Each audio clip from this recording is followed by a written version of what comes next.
Tuesday. And you know what that means? It means it is Answer a Reader Question Day, but we're not answering a reader question tonight. Let's see. Oh, we have some people here. Oh, Cindy is from New Zealand, and she says, good morning. Good morning. How are you? We're so glad you're here. Hey, Georgia, how are you? Hey, Karen, how are you? And Miss Anita and Marilyn is here, and Jean is here, and Sharon is here from California. Welcome, welcome. You guys, guess what this week is? It is release week for Hammocks, Handguns, and Hearsay. I am so excited about this one. Well, I always get excited about all of them, but I'm really excited. It's so fun that I just couldn't wait for you guys to get this one. It releases Thursday. So if you have not gotten your copy pre-order, water, it does the body good. I just had a coffee. I should have waited. Actually, I'll tell you what happened. So I'm sitting on the couch and I'm scrolling through Instagram and I'm like, I have something to do. What do I have to do tonight? And then it dawned on me, oh my gosh, I have a live. And Eddie's like, what? And I mean, y'all, we started cooking and I'm like, you can see the asparagus is in the sink being washed and then there's salmon over there. Because I totally was like, oh my gosh, what is wrong with me? How did I forget our reader question? But this week, we don't have a reader question. Actually, I have it. Oh, something else. So y'all know how I love my oopsie daisies. I don't know if I can. Yeah, here we go. How I love. Do you want to send it or change it? I don't even know what that was. It's something on my stuff. Oh, it was my kids. My kids were texting me. See, I gotta turn all this stuff off. Anyways. Okay. So anyways, that's what happens when you have kids. They just kind of call you and they don't know what you're doing. And so when they don't know what you're doing, they just have no regard. So we're just going to put that on pause because they don't need me really for anything. They just are texting. So that's why I was looking. I'm like, what is that? But anyways, we are here to read chapter 1 of Hammocks, Handguns, and Hearsay. Are you ready? All right.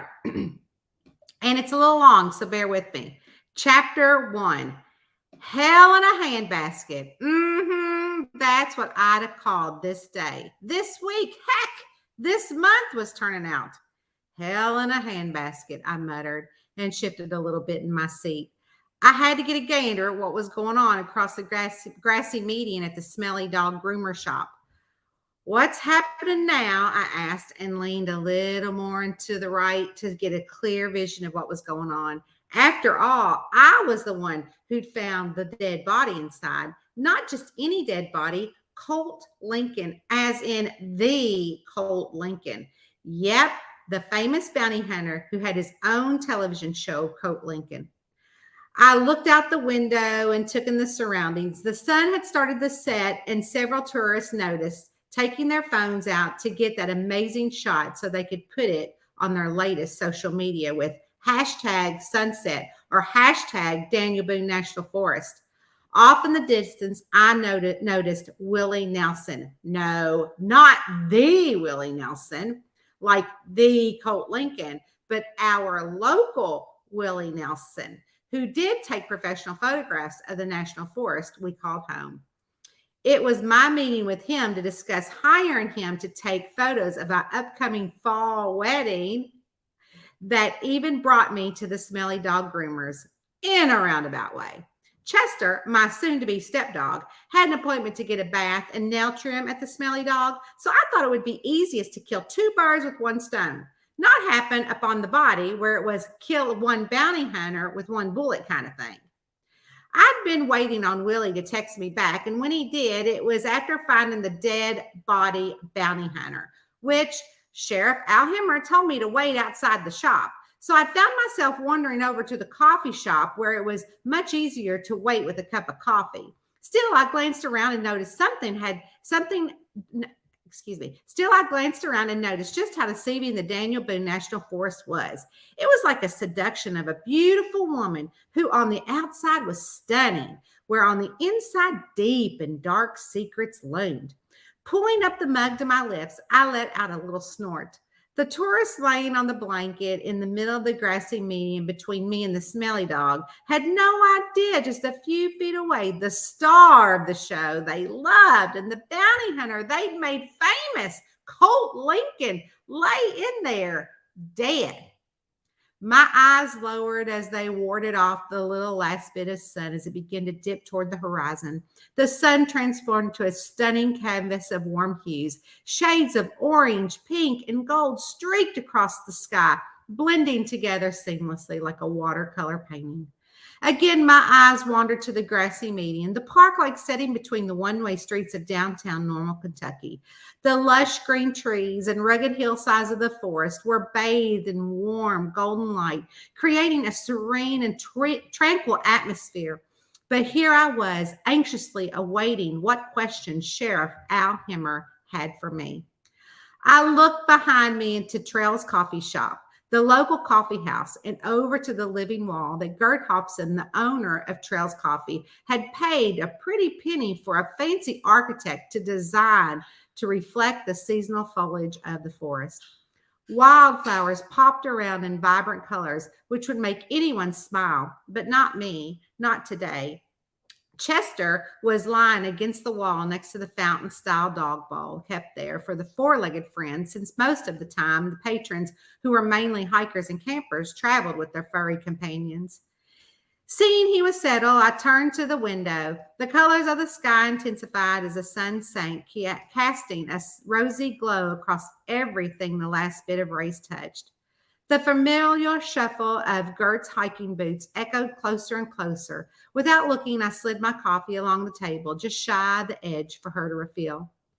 Colonel Holtz is wheeling out the body, Gert Hobson said, spilling the turned coffee pot away from my mug at the reminder of the murder that had taken place a couple hours earlier across the street. Oh, I'm sorry. She plucked a couple of napkins from the center of the table and wiped up the steaming liquid crawling to the edge of the table before a waterfall to the floor.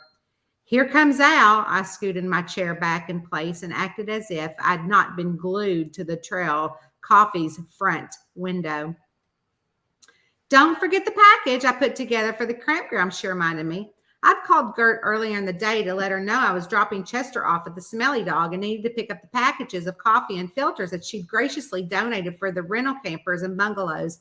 Instead of grabbing the boxes after I dropped Chester off, Hank, my fiance, his sister Ellis, and I were going to stick around downtown and have a good cup of coffee, maybe visit with Gert and wait for Ethel Biddle to finish grooming Chester. And speaking of Ethel, my mind curled back to me finding Colt. Ethel wasn't even there. Orlean Roth was, though. I shook my head to clear out any inkling of the idea that I was going to put my nose into another murder when a flash of the shadow outside the window took me out of my thoughts.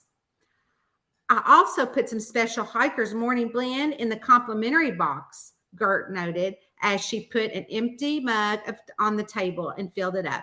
That's for you, she told Sheriff Al Himmer as soon as he walked through the door. Al gave a solid nod to Gert before he reached for the back of the chair across from me. The legs screeched across the floor as his eyes fixed on me like he was trying to study in what I was thinking. All right, May, let's start from the beginning, Sheriff Al said, his brow furrowed in confusion after his first attempt at trying to read me failed. It went without saying that Al Himmer got the sheriff's job after his uncle, Judge Gabe Himmer, had appointed him for the job as a temporary replacement. Well, like most things around here, around these parts, we didn't like change. And once you got into an elected official job, it was hard to be scooted or booted out. That's how we got stuck with Al. Dottie Swaggart was right when she said he was a fumbly like the old television deputy, Sheriff Barney Fife from the Andy Griffith Show. He even had the appearance of a much younger version. The tall, thin, long-legged man with a goofy sense of humor. At times it was endearing, but not so much today. Me, Hank, and Ellis were going to meet Willie Nelson here at the Trails Coffee to discuss wedding photos, I said. It wasn't like Ellis, my soon-to-be sister-in-law, had a say in it or that we were very close, but I'd started seeing a side of Ellis where I just kind of, wanted to give her a kind hand or even a nice gesture would help her blossom into the person that I saw that she hid behind. I didn't include how I'd made the meeting with Willie to be around Chester's appointment. And again, kind of like kill two birds, one stone thing that I'd said about Colt. Well, the door was open, like always, and I walked Chester inside, I shrugged. I didn't see Ethel in there, but I heard Orlean scream. I also left out the part about Chester's dog howl he'd let out. And I found her standing over Colt's body, freaking out. How did the body look, he asked. Dead. I knew what he was trying to get me to say, but I didn't want to say a word. I didn't even want him to know, not me on the record of whatever it was that he wanted to write down in that little notebook of his. You found Colt dead inside of the smelly dog groomer, he read from that little notebook, holding a hot pink hair curler that belonged to Dottie Swaggart. I pushed a strand of my long, curly, honey blonde hair behind my shoulder and raised a brow. Is that correct? He finally asked, slowly draping his arm over the back of his chair and then using his other hand to reach for the full cup of coffee Gert had left for him. I could still hear how the bell dinged over the front door of the smelly dog groomers when I walked in. Help, help, I'd heard Orlean Roth screaming at the top of her lungs. And it was like I wasn't even in my own body. Chester had growled like he'd done when he was at a dog hunt, right before Orlean barreled out of the back room. May! The way Orlean had gasped my name sent goosebumps up and down my spine, leaving me with a shiver, a cold shiver. You know those kind of bone-chilling colds that no matter what you do, you can't get them to leave your body? That kind of shiver. And it settled deep inside of my bones, and it was still there.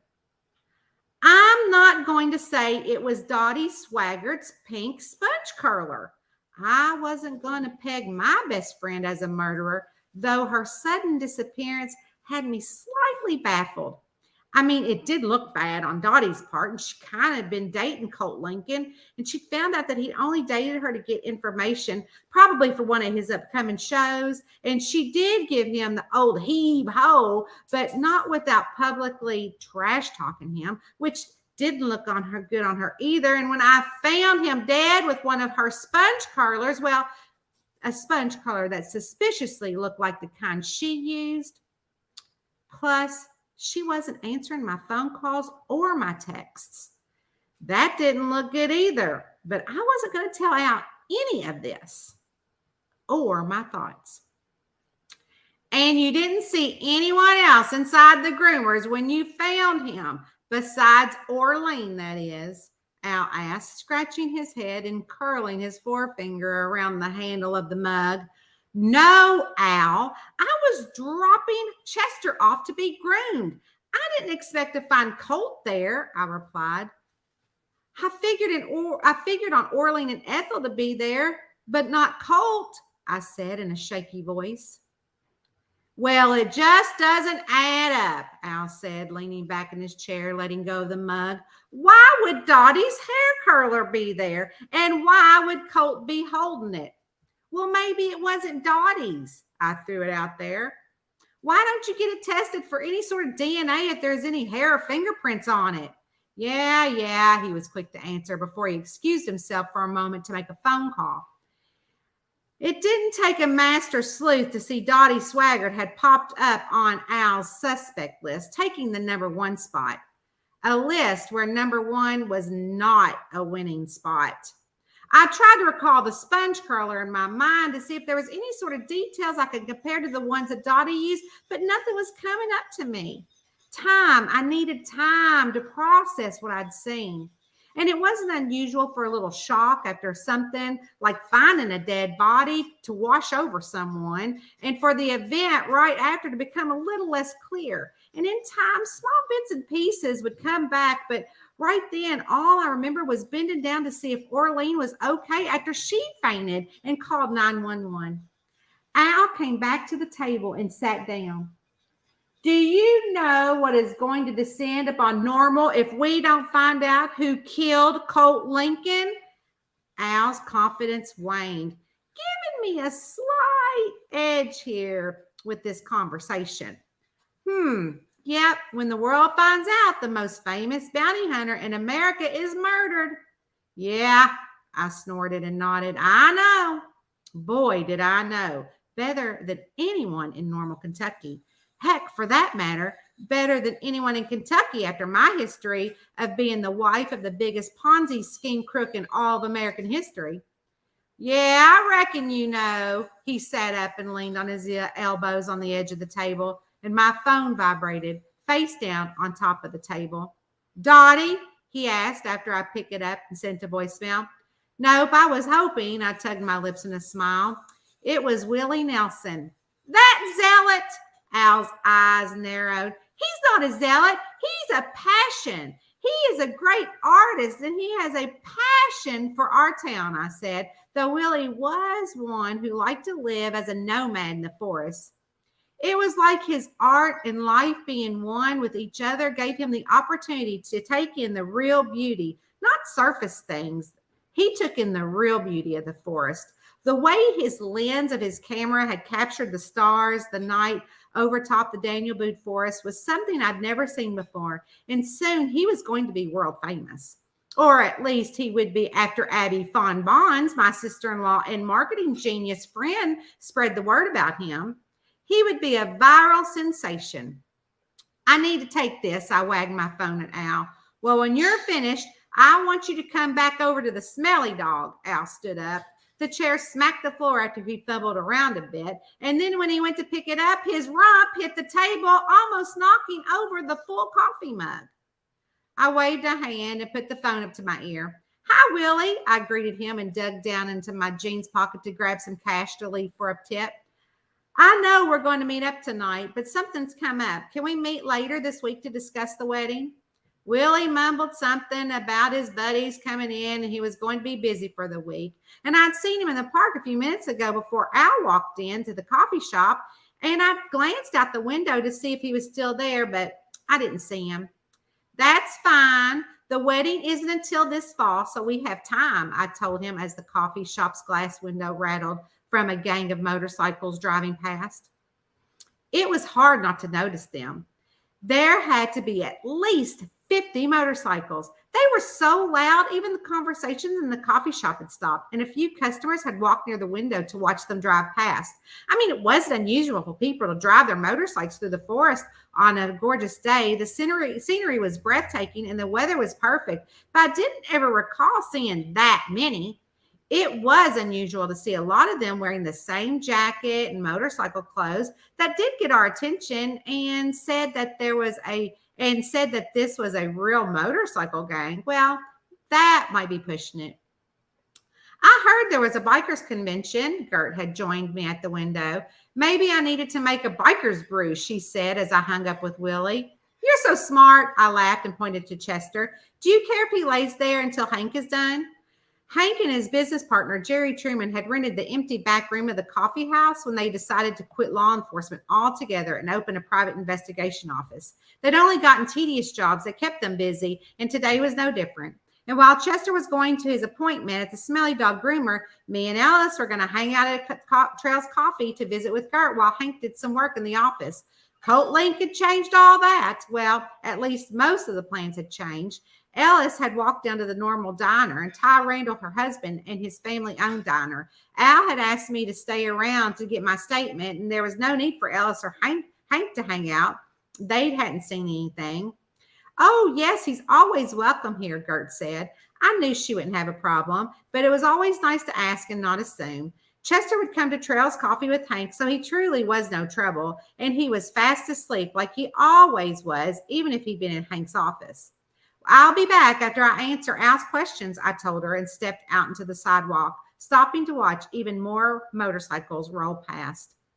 There was a brief opening between riders for me to run across the one-way street. Like the customers at the coffee house, the people on the grassy median, the park-like setting between the one-way streets had stopped what they were doing and watched too. It was interesting to see what got people's attention and what didn't. Take, for instance, the smelly dog. There was a sheriff's car, a ranger truck, and a hearse all parked out front of the groomers. No one seemed to even bat an eye at those three vehicles. Then there was the slew of bikers driving through town, and everyone stopped to gawk. Out of the corner of my eye, near the far left of the amphitheater, I noticed someone standing in the shadows of one of the pillars with his eyes focused on the smelly dog. Chapter 1. Yay! I told y'all that was a little long. Hello. Let's see who else is here. Thanks. Congrats on the new release. Thank you. I am so glad. I should have showed you guys the book cover. Let's see. Do I have the book cover? I should. It is, I love this book. Let's see here. I love my iPad. I was going to show y'all something. On my iPad, let's see. We want to go to, do I want to go downloads? No, I don't know where I want to go. No. See?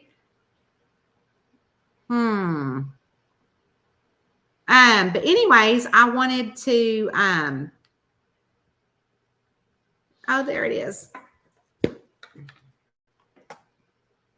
Hammocks. Isn't that cute? So I hope you enjoyed chapter 1 of Hammocks, Handguns, and Hearsay. So anyways, let's see. Thank you, Anita. Hello, Roxanne. Hey, Trina. How are you? Good evening, Regina. Oh, thank you. Release day is Thursday. I'm so excited. Book club is this Friday. Karen said that is over. Well, actually, there's its own event, but I'll put up a link this week so you guys don't miss it. But it's for Chocolate Bunny Betrayal. So that's good. Hello, Leslie Lawrence. I really have to catch on the series. I'm a few books behind. Oh, that's okay. I know I had actually, Anita, gotten so many fun reviews, early reviews of it. And I posted them on Instagram. And some of them, oh my gosh. And I posted another picture or another. If you're on Instagram, I posted a video of Rowena. She's like trying to get me to feed her. But I was like, her thing was going to come off. But like some of these are so fun that they're saying, as a series addict, I've greatly enjoyed the rural settings. And she loves May's realistic evolution from a selfish, entitled trophy wife to a caring, loyal daughter, friend, and fiance. She's strong-willed, clever, and self-sufficient. I love that. Then another one has said, if you need entertainment with a little mystery mixed in, look no further. The newest book and this entire series will provide you with the comic relief, good mystery, and a chance to escape into the world. And then this one by Susan said, if you are new to this series, welcome to Normal and get ready to binge read one of the funniest cozy mystery series ever penned. I love that. And then Hammocks from Deanna. Hammocks, Handguns, and Hearsay is another winner. Absolutely loved it. This one says, let's see, this is another great book in the series. As far as I'm concerned, Tanya can keep writing these books for many, many years. What an honor.